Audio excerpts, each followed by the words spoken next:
एक बार फिर चुनावी साल में बीजेपी ने प्रदेश अध्यक्ष बदला है। सतीश पूनिया की जगह चित्तौड़गढ़ से 2 बार के सांसद सीपी जोशी को राजस्थान बीजेपी की कमान सौंप दी गई। ब्राह्मण को यह पद देकर एक बार फिर से पार्टी ने ब्राह्मण वोट बैंक को अपनी तरफ खींचने की कवायद की। जोशी वर्तमान में पार्टी के उपाध्यक्ष भी हैं। ये रिपोर्ट देखिए।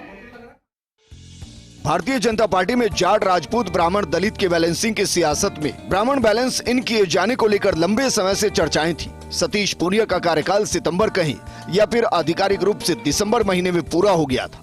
इसके बाद से ही सुबुगाहट थी कि उनकी जगह किसी और को प्रदेश अध्यक्ष की कमान सौंपी जाएगी। हालांकि इस रेस में केंद्रीय मंत्री गजेंद्र सिंह शेखावत, राज्यसभा सांसद राजेंद्र गहलोत, पूर्व सांसद नारायण पंचारिया और भजनलाल के नाम भी चल रहे थे, लेकिन पार्टी ने सीपी जोशी को कमान सौंपी। वैसे इससे पहले सीपी जोशी भाजयुमो के प्रदेश अध्यक्ष रह चुके हैं। इससे पहले भी जोशी का नाम प्रदेश अध्यक्ष के लिए चल चुका है। हालांकि उस वक्त पार्टी ने पूनिया को कमान सौंप दी थी, लेकिन पार्टी ने लंबे मंथन और जद्दोजहद के बाद तय किया कि गुलाबचंद कटारिया के राज्यपाल बनने के बाद मेवाड़ से किसी बीजेपी के योग्य नेता का कद बढ़ाते हुए उसे जिम्मेदारी दी जाए। साथ ही ब्राह्मण पॉलिटिक्स के स्पेस को भरा जाए ताकि एक बड़े वोट बैंक को साधा जा सके। इसी कड़ी में प्रधानमंत्री नरेंद्र मोदी, जेपी नड्डा और अमित शाह की रायशुमारी के बाद सीपी जोशी का नाम फाइनल कर दिया गया। दरअसल ये तय तो उस वक्त ही हो गया था जब जेपी नड्डा, बीएल संतोष और अमित शाह ने दिल्ली में बीजेपी की प्रदेश कोर कमेटी की बैठक बुलाई थी।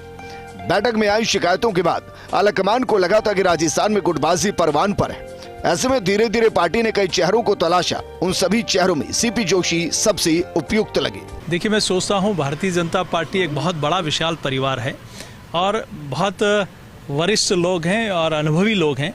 उन सब लोगों का मार्गदर्शन हम लोग लेंगे और सब मिलकर इस पार्टी को एक जिस प्रकार की बातें आती है वो कहीं आपको सुनाई नहीं देगी। और 2023 के चुनाव में बहुत प्रचंड बहुमत के साथ भारतीय जनता पार्टी राजस्थान में विजयश्री प्राप्त करेगी। देखा जाए तो पार्टी की गुटबाजी को खत्म करने की सबसे बड़ी चुनौती उनके सामने है। इसके बाद साल के आखिर में होने वाले विधानसभा और लोकसभा चुनाव में गुटबाजी को खत्म करके बीजेपी को जीत दिलाने की चुनौती भी उनके सामने रहेगी। खेमे की बात की जाए तो वसुंधरा राजे की सरकार के समय सीपी जोशी सांसद थे। उसके बाद सरकार चली गई, लेकिन जोशी दोबारा चित्तौड़गढ़ से सांसद बने।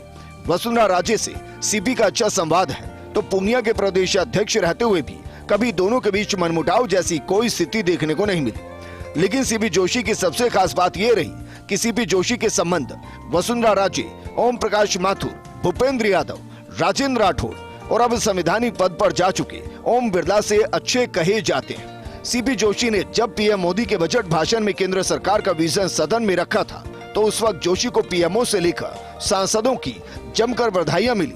सीपी जोशी के नाम पर मोहर तो उस वक्त लग गई जब 2 दिन पहले प्रधानमंत्री नरेंद्र मोदी ने सीपी जोशी और उनकी टीम को मिलने का विशेष समय दिया और तब्दील से बातें की। वहीं जोशी ने राजस्थान के सांसदों को दिल्ली में भोजन दिया, तो उस वक्त भूपेंद्र यादव सरीखे बड़े रणनीतिकार की उस भोज में मौजूदगी साफ बयां कर रही थी कि सीपी जोशी इस वक्त कोई बड़ा पद पा सकते। बहरहाल अब जोशी के सामने 2 बड़ी चुनौतियां होंगी। सबसे बड़ी चुनौती ये कि वो अपने कार्यकर्ताओं को इस बात से दूर रखे कि कहीं वो उनके समर्थन में ऐसे नारे ना लगा दे जिससे उनकी भी सीएम जैसी अति महत्वाकांक्षा नजर आने लगे।